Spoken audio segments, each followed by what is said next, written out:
Hey YouTube, this is Mark and I am handy by necessity. Today I'm going to be showing you how I built this planter, so stay with me and we will make it happen. I'm using pressure treated 2x10s, which can be very heavy, so it might be good to have help if you do the same thing, or you can use 2x4s if you want to. Just a note about pressure treated lumber. You may not want to use pressure treated lumber. I made a choice to do so.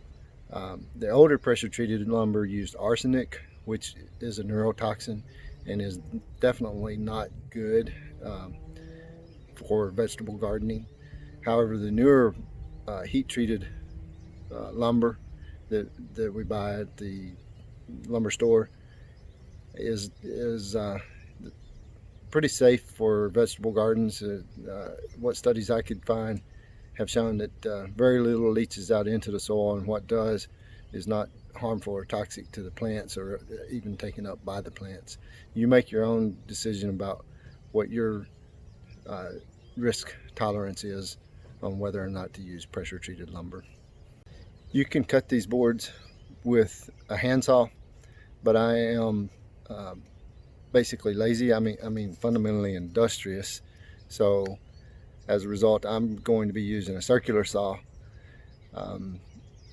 You'll notice that I have this board on top of another. I've got it separated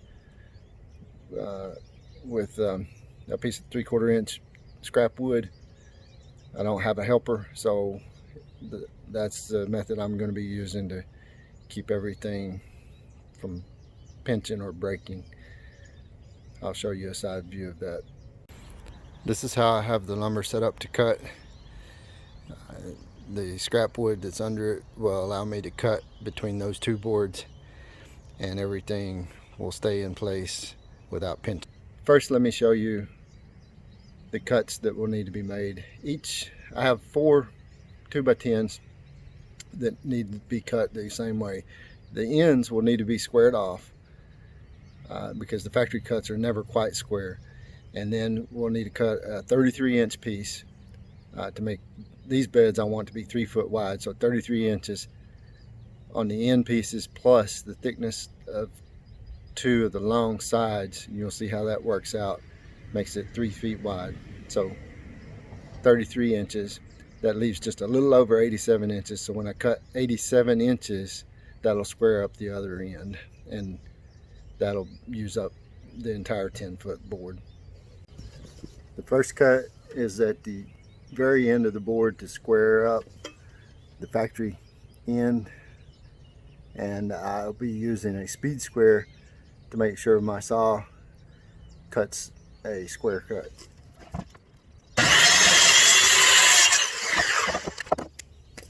Now we'll measure 33 inches to cut the next board that will be used on the end of the bed.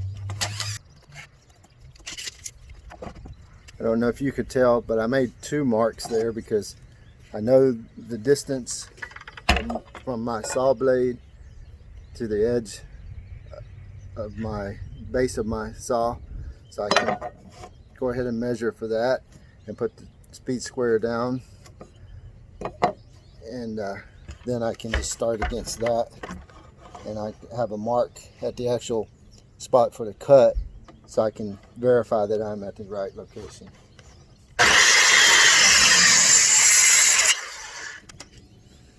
Okay, so that's all there is to cutting the board. One more cut on the other end to make this long board 87 inches, and we will have used the entire 10-foot section of the board and squared everything off so that it will all fit together nicely. Now that all the 2x10s for the raised bed are cut, I need to cut some 2x2s to reinforce the corners. That's how we'll connect the corners. Since I don't have a helper, again, I have to come up with a fundamentally industrious, or some say basically lazy, way to do that. What I'm going to do is screw this 2x4 to the back of one of our planter boards, I've already measured the middle of the board and put a mark using my level as a straight edge. So all I have to do is screw it to the board and use my circular saw to rip it in half.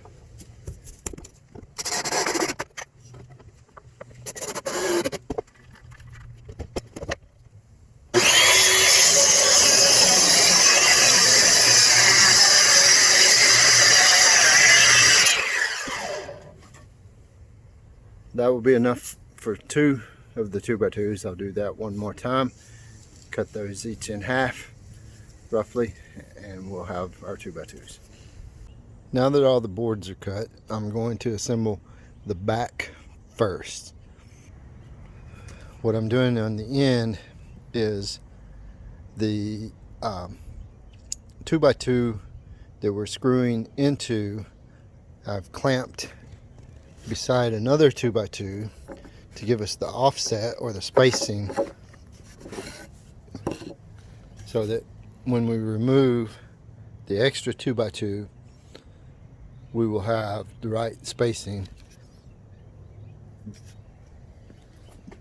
But with this set up the way it is, I will have to drive the screws from under the board, which is going to be a little bit awkward and difficult to film. So you'll have to use your imagination.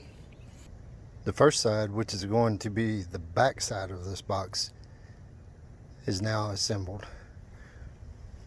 Both of the 2x2s have been screwed to it. I have one piece for the side just sitting in place. We will still need to take 3 screws and screw through that side piece into the 2x2. There will be 2 of those on the side, of course. I have my square there so I can make sure everything stays square as we go. Also notice that there are some bad spots on these boards, and I've strategically placed those so that they're on the inside of the box, and in some cases where they're on the bottom, where they'll be in contact with the ground and will not show. Because we're thrifty and buy less than prime grade lumber, we have to pick through the pile and selectively use our boards in the right places. Now that the 2 short ends are attached, I'm going to show you an alternative method for attaching the 2x2. Probably actually an easier method if you would have done this instead of what I did, but this way it will give you 2 ways to do it. I think this method for attaching the 2x2 cleat is a lot simpler than the other one I showed you, but I wanted to give you some variety. So in this method, we're simply using the ends of the short boards and lining it up directly with that, because as you can see, it's sitting right in the corner, and that end of that board is going to butt up to the long board that's going on the front and the back. So we can just use the ends of the board as a guide, clamp to it, and then screw it to it, and it's done. So we could have put both of those cleats on those short boards, had a lot less weight to deal with, and then laid them down on the long boards to attach them. I'm almost finished assembling this planter. A couple of things I want to point out to you. One is that as I line all of these joints up, I'm making sure the tops, the top joints are the ones that are lined up. These boards are not always the same width. Sometimes there's imperfections, and the bottoms may not match up exactly, but that's okay. They'll be sitting on soil. It's the top that you'll see. Also, sometimes there's warping. So when I laid this board down, you don't see it now, but on this part here, there was a noticeable difference from the top to the bottom of the board. So it looked actually something,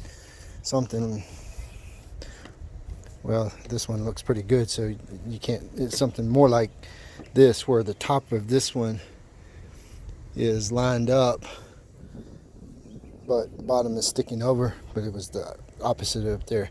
So what I did is laid this board on at an angle so that it's straight at the other end, and we're going to use the advantage of this lever. We screwed the other end down, and as we pull the board back, it will pull that bowed wood straight at the other end, because it's too strong.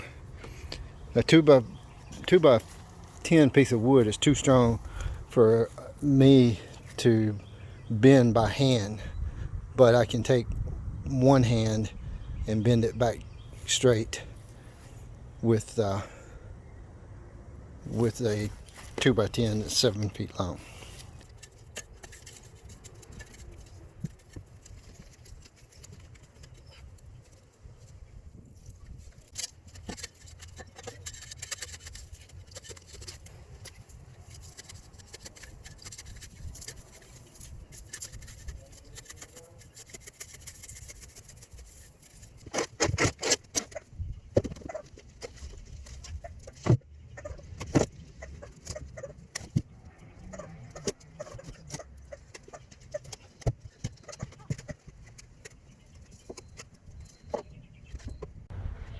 To start this planter off, we've lined the bottom with cardboard.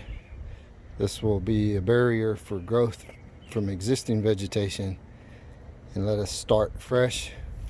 We'll put our horticulture on top of that, and then our topsoil and compost mixture to fill it up.